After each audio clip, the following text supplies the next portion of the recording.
My name is Emily, and I was born and raised in Tranquil Heights, a quiet suburb in Washington state. From the outside, my family looked like the picture of middle-class American life: a house with a blooming front yard, a neat white picket fence, and cozy family dinners under warm lighting. But inside, things were far from as pleasant as they appeared. I was the firstborn of my parents, Thomas and Carol, both firm believers in modern parenting methods. My father, a software engineer, dreamed of a brilliant, exceptional child, and my mother had seemingly read every book on child psychology before I arrived. High expectations surrounded me from birth. I felt monitored and measured constantly. But by the time I turned 3 and hadn't met their accelerated milestones, my mother's disappointment was obvious. "Thomas," I remember her saying, "I don't think she's learning as fast as we hoped. We need to intervene early." My father just nodded, looking at me like a math problem with the wrong answer. When I was 4, my younger sister Jessica was born. From that moment on, everything changed. My parents' focus, energy, and resources shifted entirely to cultivating Jessica's perceived potential, filling the house with advanced learning tools. I quickly became the overlooked one, the shadow in my own home, as favoritism took root. This is a story about finding my place when I felt unseen. If you've ever struggled with favoritism or finding your own worth, subscribe to the Lifestories1 YouTube channel for more relatable experiences. As Jessica grew, the favoritism solidified, becoming less a subtle shift and more the undeniable architecture of our home life. Every corner of the house was soon filled with brain-boosting toys for Jessica, emotion flashcards, and advanced learning tools that felt like they belonged in an elite education center, not our suburban living room. I still remember one afternoon, I was quietly building Lego blocks in the corner, lost in my own world, when Mom, Carol, walked by, glanced at me with a brief, dismissive look, and said to no one in particular, "Jessica is only 7 months old and already responding to 3-step sequences. Never mind. Keep playing." Jessica had a musical high chair, imported fabric books from Sweden, and a private early learning tutor before she turned 2. And me? I still had my pre-printed workbooks, a stubby pencil, and daily, if indirect, reminders that I needed to try harder, to be faster, to be more, if I ever wanted to achieve anything worthwhile in their eyes. I learned early on that my efforts, my achievements, were rarely met with the same enthusiasm or even acknowledgement that Jessica received for simply existing. When I was 8, I won 2nd place in the school-wide art competition. I had poured hours into that painting, a vibrant landscape filled with colors I had mixed myself. I brought it home, my heart bursting with a desperate excitement, wanting so badly to share this moment of success. Mom glanced at it for a second, offered a perfunctory, well, and then immediately pivoted. "Jessica," she announced loudly, turning towards my sister, "read an entire short story in English today." Dad, Thomas, didn't say anything at all. He was busy in the downstairs den installing an elaborate logic puzzle board he'd bought specifically for Jessica. I learned not to expect anything. No praise, no rewards, no proud glances directed my way. Slowly, painfully, I became a shadow in my own family, physically present in the house, but never truly seen. My accomplishments consistently overlooked. The breaking point, the moment when the last fragile illusion of belonging dissolved, came in the fall of the year I turned 12. I had always had my own room, the upstairs one with the window that overlooked the small patch of woods behind our house. Morning light filtered through the blinds in soft beams, dust motes dancing in the air, and it was the only place in that house where I felt like myself, where I could retreat and just be Emily. I loved that room fiercely. One evening, just after I finished my homework and was hanging up a new drawing on the wall, the door burst open and Jessica barged in, already possessing the air of entitlement that would define her. "Mom says I'm moving up here," she announced, looking around my room as if already claiming it. "This room's bigger, and I need space for my new study corner." I looked at her, thinking it must be a joke. "No," I said firmly, my voice trembling slightly. This is my room. Jessica just shrugged, unmoved, and walked out. Less than 24 hours later, when I got home from school, everything had changed. My things, my bed, my desk, my boxes of books and art supplies had been moved. They were now crammed into the smaller room next to the laundry room, a space I had barely used, cold and impersonal. The old room, my room, now had a neatly printed sign on the door with Jessica's name on it. Inside, I could see it was already filled with new, state-of-the-art learning equipment, a pristine white study desk that looked like it belonged in a catalog designed for a prodigy. I walked into the new room they had assigned me. Tiny, cramped, the bed touching the wall, the small desk barely large enough for both my books and a lamp. I stood there, fists clenched at my sides, choking back tears. The injustice of it all a physical weight in my chest. "Mom!" I called out, my voice tight with suppressed emotion. "Why would you do this? That was my room. I've had it since I was little." She didn't even turn around from where she stood in the hallway, directing movers, bringing in more boxes for Jessica's new space. "You're older now, Emily," she said, her voice flat, dismissive. "You should learn to give way. Jessica needs it more. Don't make a scene, Stephanie." Stephanie. She had used my old name, the name from the script, a cruel slip that highlighted how little she truly saw me. I didn't answer. I walked back into the tiny room, shut the door, and sat on the edge of the bed. The light from the hallway spilled through the crack under the door, pale and unfamiliar. For the first time, I felt it clearly, undeniably. In that house, I was the afterthought. This painful realization, this act of being physically displaced for my sister's convenience, was the breaking point. It solidified a quiet resolve within me. I couldn't expect anything from them. If I wanted to be seen, to have a place that was truly mine, I would have to create it myself, far away from their constant favoritism and dismissal. By the time I reached senior year of high school, life in the Allen household still revolved entirely around Jessica. We lived under the same roof in Tranquil Heights, but our lives were worlds apart. She was now a top student at a prestigious private high school across town, chauffeured there each morning in a brand new SUV my parents bought her, with a private tutor visiting twice a week to ensure she excelled. And me? I still attended the local public high school, walked to class every morning, rain or shine, and handled everything on my own, from academics and college applications to extracurriculars and part-time jobs to save money. I never complained. I was used to being behind the spotlight, the reliable, independent one who didn't need extra resources or attention. But I wasn't prepared for the moment when every last illusion of fairness, every faint hope that my future was valued as much as Jessica's, was shattered right at the dinner table. That night, my grandparents, George and Eleanor, came to visit. They were the only ones in the family who ever seemed to truly see me, to listen when I spoke, to remember details about my life. We were eating Mom, Carol's, lasagna, the smell of baked cheese and tomato sauce filling the air, and Jessica was, as usual, dominating the conversation, going on and on about her elaborate summer program plans at Stanford. "That's wonderful, Jessica." Grandma Eleanor smiled warmly at her, then turned to me, her eyes kind. "And what about you, Emily? Have you thought about college yet?" For the first time that evening, I felt a flicker of hope that I might get to share something of my own, something I was proud of. I applied to the University of Washington here in Seattle, and UC Davis in California, I said, my voice gaining a little confidence. I just got accepted into UW's business program. Partial scholarship, too.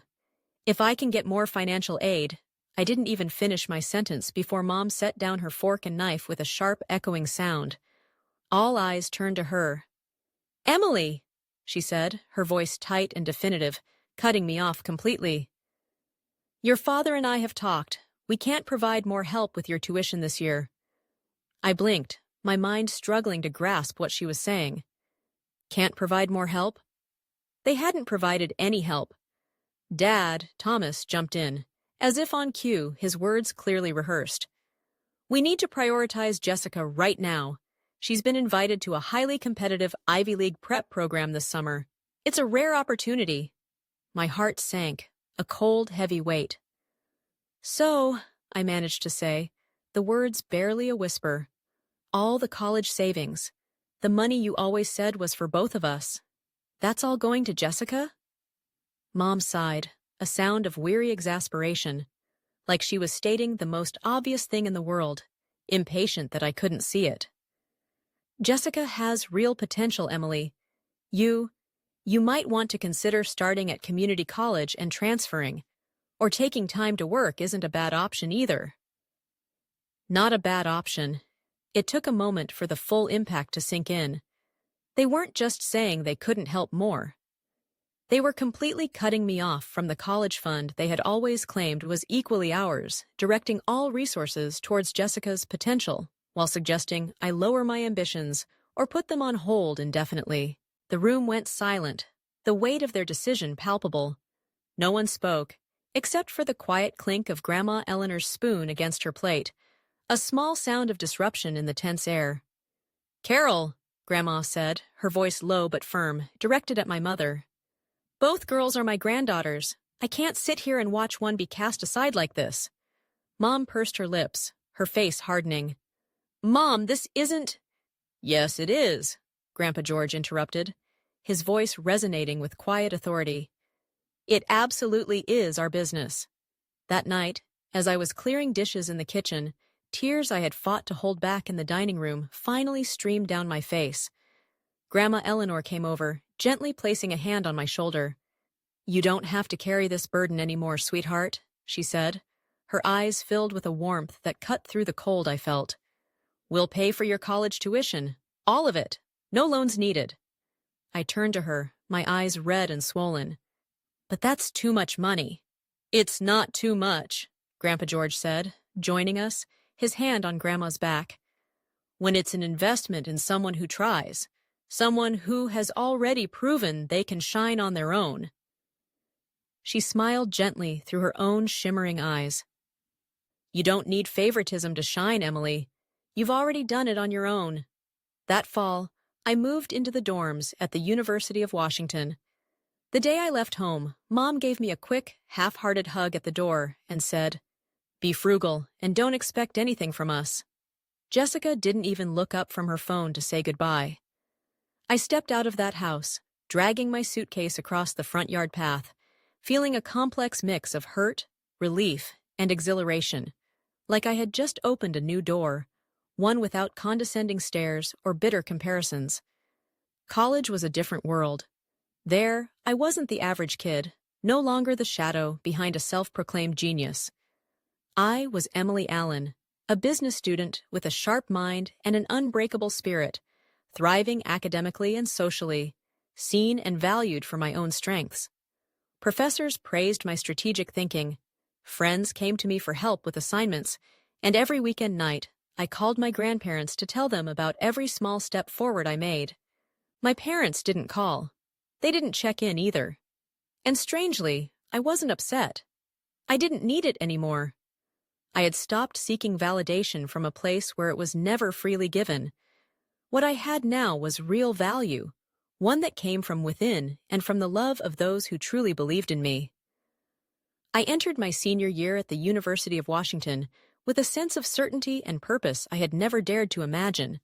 The support from grandparents George and Eleanor had lifted a financial weight, allowing me to pour all my energy into my studies, particularly in the competitive world of finance. Late-night study sessions in the library, part-time shifts at a small downtown cafe where I learned invaluable lessons about customer psychology and market behavior, and hours spent devouring every investment model I could find online. It all coalesced into a deep understanding that went beyond textbooks. I wasn't just learning the data, I was learning to see the patterns, to understand the human factors that drove the market. My dedication and unique perspective started to get noticed. One of my finance professors, Dr. Peterson, saw something in me that resonated with his own approach. He referred me to a highly competitive summer internship at a well-known investment firm in Seattle. I still remember the first interview, a sleek glass conference room, a gleaming oak table, and 3 managers sitting across from me, each holding my resume. "Emily," one of them asked, his tone challenging, "what do you think is the most important factor when creating an investment strategy?" I didn't hesitate.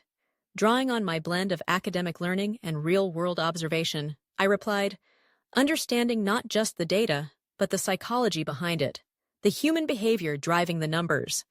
They exchanged a quick glance and nodded, a small gesture that felt like a significant validation. I got the offer, and from that summer on, everything changed. After graduating with honors and having a research project published in a financial journal, I was offered a full-time role at the firm as a junior investment analyst. I worked tirelessly, fueled by the quiet determination forged in my childhood. I learned everything: how to read complex risk reports, contribute to shareholder presentations, and, most importantly, how to read between the lines in volatile market charts, spotting anomalies others might miss. It was a demanding environment, but I thrived on the challenge, constantly pushing myself to learn and grow. 3 years later, during a routine review of a high-net-worth client portfolio, I discovered something deeply troubling. A group of tech stocks our firm had heavily invested in showed signs of artificial growth. The internal indicators looked unusually strong compared to the overall market trend, suggesting immense breakout potential. Most analysts saw it as a golden opportunity, a sure bet. But my intuition, honed over years of looking for hidden value and subtle discrepancies, screamed that something was off. I couldn't shake the feeling.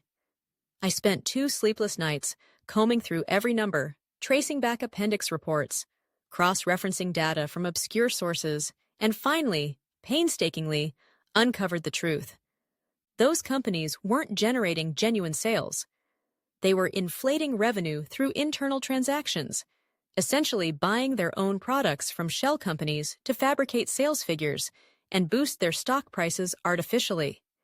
If we didn't pull out in time, we stood to lose at least $32 million in client funds, a potential disaster for the firm and our clients. I couldn't stay silent, despite my position as a relatively junior analyst. This wasn't just data. It was a matter of integrity and protecting our clients. That Monday morning, I walked into the executive boardroom, a space I had rarely entered, armed with a 42-page analysis and a detailed risk simulation model. The room was silent as I presented my findings, laying out the complex web of fabricated transactions and projected losses. No one interrupted. When I finished, the CFO sat in stunned silence for a moment, before turning to the CEO and saying, "She just saved the company, Richard." Within 3 days, the entire portfolio was restructured according to my proposal. 6 months later, not only had we avoided a massive loss, but the firm reported an 11.4% growth, the highest in 7 years, directly attributable to my intervention and the subsequent strategic adjustments. I was rapidly promoted to lead investment strategist, but I didn't stop there. I started using my after hours to develop a sophisticated risk scoring system based on my understanding of market behavior and human psychology, integrating factors like social media trends and global political shifts, things the industry often called unquantifiable. I called it PRISM. At first, PRISM was a personal project, a tool for my own analysis, but after it accurately predicted price swings in 3 major stock groups ahead of key events, upper management took notice. A year later, the system was officially integrated into the firm's core strategy, helping our company surpass 2 of its top competitors in the sector. I still kept the details of my rapid ascent and the true scale of my success, quiet from my immediate family back in Tranquil Heights. This success was mine, earned through quiet grit and unwavering effort. Independent of their expectations or approval, I didn't need their validation. The recognition I received in the professional world, based purely on my skill and value, was more than enough. After accepting the role of Chief Strategic Investment Officer at Bradley & Lane, a position I had been working towards with quiet grit for years, I knew I needed to mark the moment. Not with grandeur or extravagance, but with a small, warm gathering for the people who had genuinely stood by me. My grandparents, George and Eleanor, a few close friends, maybe a couple of trusted colleagues from the firm. When I mentioned the idea in passing to my mother, Carol, during one of our infrequent phone calls, she immediately seized on it. "Oh, Emily, you should let us host it," she exclaimed, her voice suddenly full of a warmth I rarely heard directed at me. "Do it at home, make it more intimate. The family can reunite too." I hesitated, a faint warning bell ringing in my head, but she continued, her enthusiasm unwavering. "You just need to send the money for the catering and decorations. I'll handle the guest list and everything else. It'll be lovely." A part of me, the part that still held onto a fragile hope for connection, for a chance to mend the fractured family ties, thought maybe, just maybe, after all these years, this could be our chance to start over. Foolishly, I agreed. I transferred $3,500 to her account for the party expenses and didn't ask for further details, choosing to believe, just this once, that she had good intentions. A week later, I arrived at the old house in Tranquil Heights, the place where I'd grown up feeling slowly erased, fading behind Jessica's ever-growing shadow. As I walked through the front door, I never expected to walk into a perfectly staged performance. The house was far more lavishly decorated than $3,500 should have allowed. White orchids overflowing on the dining tables, soft golden ribbons wound elegantly up the staircase, the air thick with the scent of gourmet dishes I hadn't ordered. I saw my grandparents near the small bar, chatting quietly with a few distant relatives. Then, from the top of the stairs, Jessica descended in a striking red satin dress, her face perfectly made up, radiant. Walking beside her was a tall, polished man I didn't recognize. People began gathering around, their attention drawn to Jessica and her companion. And just as I raised my glass of champagne, ready to discreetly acknowledge my own milestone, my mother stepped forward abruptly, beaming, her voice ringing out, commanding the room's attention. "Dear family," she announced, her smile wide and proud, "we're here today not just to reconnect, but to celebrate something truly special." My heart sank, a cold dread washing over me as I saw the direction this was going. "Jessica and her boyfriend Andrew are officially engaged!" Cheers and applause erupted from the assembled guests. I stood frozen, invisible once again, at a party I had paid for, hijacked to celebrate her moment. I turned to my mother, my look conveying my shock and hurt, but her eyes passed right over me, like I was just another anonymous guest in the room. I stepped forward, intending to speak, to clarify, but my father, Thomas, intercepted me, gripping my wrist like a period at the end of a sentence, his eyes sharp as steel. "Don't ruin this, Emily," he muttered, his voice low and threatening. "If you make a scene now, don't expect anything else from this family. No contact, no inheritance, nothing." I pulled his hand off mine, the anger born of decades of neglect finally boiling over, refusing to be suppressed any longer. Part of me wanted to leave, to walk out and let them drown in their own meticulously crafted play. But the other part, the one that had lived too long in the shadows, the part that had fought for every inch of recognition and success, refused to stay silent. I returned to the center of the room, raised my champagne glass, and said, my voice cutting through the lingering applause, "Excuse me, everyone. May I have just a moment?" All eyes turned to me. Jessica paused mid-step on the stairs, her radiant smile faltering. My mother's brow creased with annoyance. "This gathering today," I began, my voice calm but clear, projecting across the room, "was planned to celebrate a major milestone in my life. I was recently named Chief Strategic Investment Officer at Bradley & Lane, a major financial firm in Seattle." I paused, scanning the room, making eye contact with various stunned faces. "I'm the one who sent the money for this event." I looked directly at my mother. My mother agreed to organize it and never once mentioned that it would be turned into an engagement party. Murmurs rippled through the room.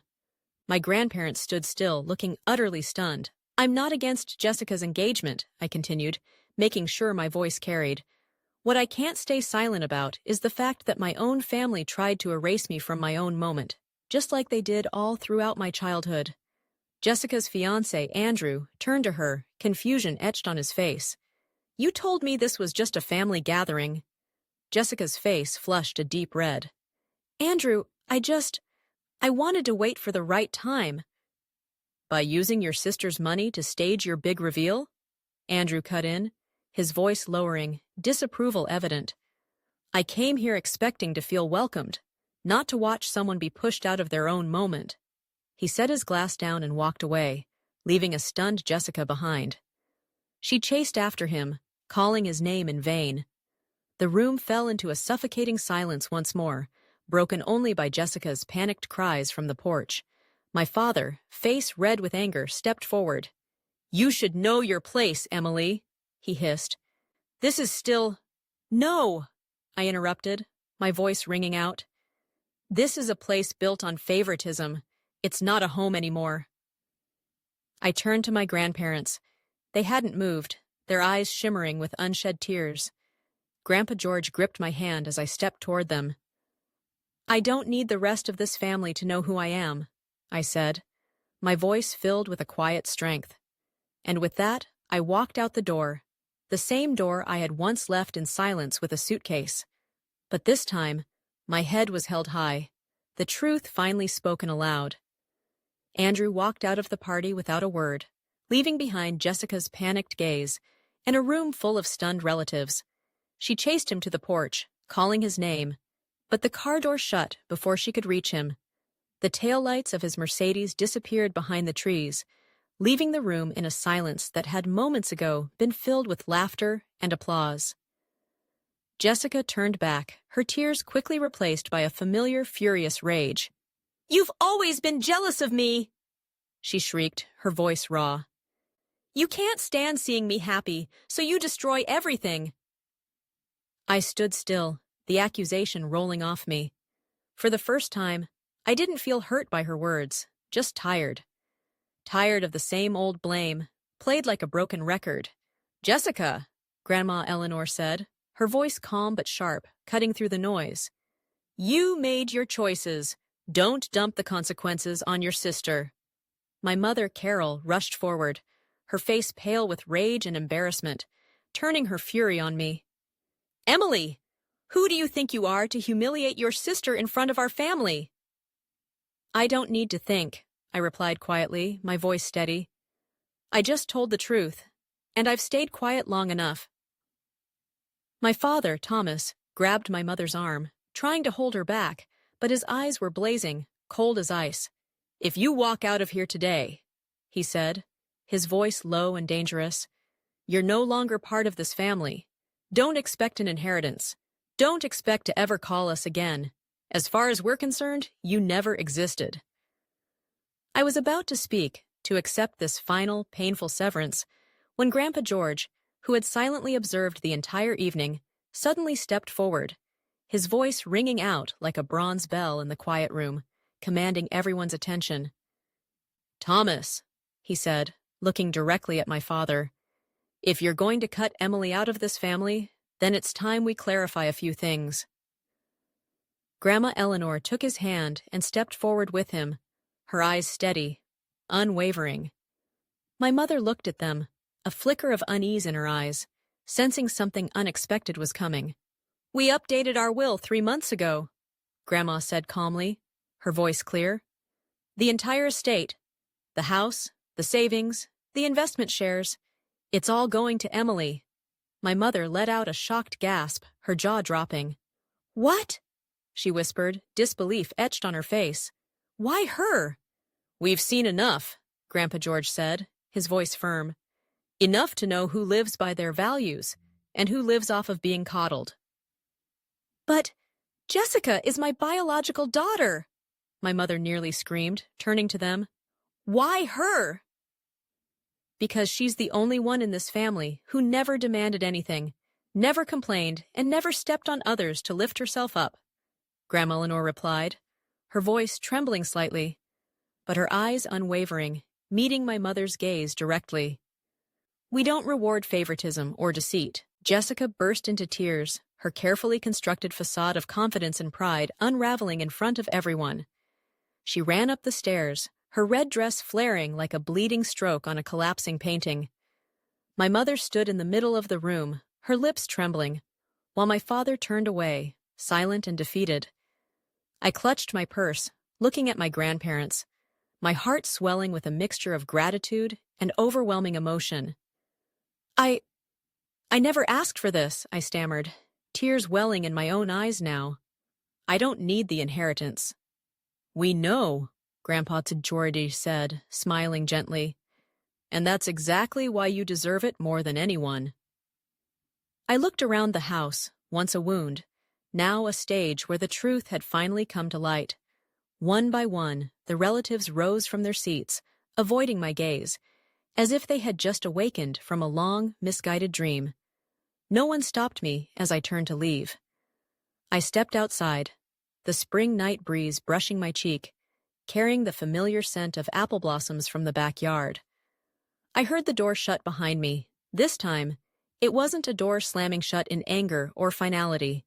It was a final chapter closing on years of endurance, a quiet click marking the end of one story and the beginning of another. On the drive back to my grandparents' home, Grandma Eleanor reached over and gently took my hand. You don't have to fight to prove yourself anymore, Emily, she said softly. Now you get to just be. I looked at her, eyes stinging, and nodded. I had never felt so at peace. Not because of the money, not because of the sudden recognition, but because for the first time, I had chosen myself, chosen truth, over chasing approval from people who never truly wanted to see me. 3 years have passed since that night, the night I walked out of my parents' house for the last time, carrying the truth, the pain, and a strength I never knew I had. I never looked back and never felt the need to. During those 3 years, I poured my heart into my work at Bradley and Lane. Every early morning before sunrise, every quiet night on the 19th floor, there I was, refining strategy, tweaking the PRISM algorithm, listening to the market, and leading my team through moments that once felt impossible. When the current CEO, Richard, announced his retirement, no one expected him to choose me as his successor. But to me, it wasn't luck. It was the result of every effort, every sleepless night, and every hard decision I had ever made. On the day I was officially appointed CEO of Bradley and Lane Capital, I was 30 years old, the youngest female CEO in the firm's 60-plus-year history. I stood on that stage, not to impress, but to represent a new generation, one that doesn't have to be born into glory to create its own. After the speech, I took out my phone and called my grandparents.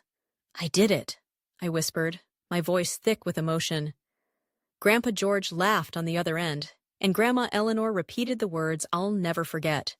You've always been worthy, Emily, from day one. Meanwhile, 40 miles away in the town of Tranquil Heights, where I grew up, things hadn't changed much. Jessica was now 27. She no longer wore the engagement ring, nor held a steady job. After Andrew walked away that night, her life spiraled through one failed attempt after another. She dropped a fashion course, tried being a content creator, but quit, and eventually moved back in with my parents, into the same room she once took from me. I haven't spoken to my parents since that night. Sometimes my grandparents mention that they've asked about me through mutual friends, but I don't care anymore. I've learned that not every relationship is meant to be kept, especially when it's built on denial and selfishness. Every Sunday afternoon, I visit my grandparents for dinner. We toast bread, flip through old photo albums I once thought were buried forever. Grandma Eleanor still tells little stories from my childhood, and Grandpa George pretends not to remember them, just so I have to retell every detail. One time I asked them if they ever regretted leaving everything to me. We didn't leave it because of what it was worth, Grandma said. We left it to the one who understood the value of choice, the one who chose integrity over convenience, silence when it mattered, and voice when it counted. I smiled because I knew that was the greatest inheritance they gave me, not assets, but faith. One spring afternoon, as I was leaving the office after a global strategy meeting, I saw someone waiting in the main lobby. I squinted, then realized it was Jessica.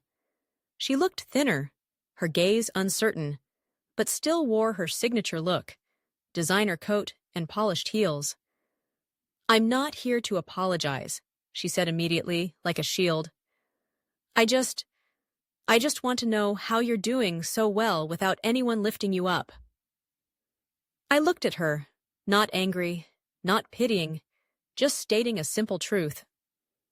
Jessica, I said, I once had nothing, and that's when I learned to stand on my own. That's something you've never had to do. Jessica stared at me for a long moment. She said nothing, then turned and walked away. I don't know if she'll ever change, but I do know I'll never go back to being the sister who always yielded, always endured, always stayed silent to keep the peace. I walked back to my office, where my team was waiting to build something new together, and I knew then, no matter where the path starts, as long as you don't abandon yourself, the destination will always be worth it. My story isn't just about overcoming favoritism in a family, it's a testament to the power of perseverance and inner worth. I was once overlooked, pushed aside in my own celebration, but I chose to rise, not out of spite, but out of truth and dignity. Today, I no longer seek validation from those who once denied me, because I found my place among those who truly believe in me. And more importantly, I've learned to believe in myself. What do you think about Emily's decision? Was she too harsh, or was it exactly what she deserved after everything she endured? Dua tren kit ban vu huan tan, de la fun kit tuk kotrien, ying by huk diatri, veloy kyu gai dan kiken. My story isn't just about overcoming favoritism in a family. It's a testament to the power of perseverance and inner worth. I was once overlooked, pushed aside in my own celebration, but I chose to rise, not out of spite, but out of truth and dignity. Today, I no longer seek validation from those who once denied me because I found my place among those who truly believe in me. And more importantly, I've learned to believe in myself. Emily's story shows that even when your own family doesn't see your worth, your value isn't diminished. It teaches us that true strength comes from within, that standing up for yourself isn't selfish, and that sometimes the greatest inheritance is the character you build through adversity. Her journey is a powerful reminder that you don't need external validation to shine, and that finding peace and self-acceptance is the most valuable achievement of all. What do you think about Emily's decision? Was she too harsh, or was it exactly what she deserved after everything she endured? Share your thoughts in the comments below. And if Emily's story resonated with you, and you want to hear more powerful, emotional, and real-life stories about family dynamics, resilience, and finding your place in the world, be sure to subscribe to the Lifestories1 YouTube channel. Hit the subscribe button and the notification bell so you don't miss our next upload.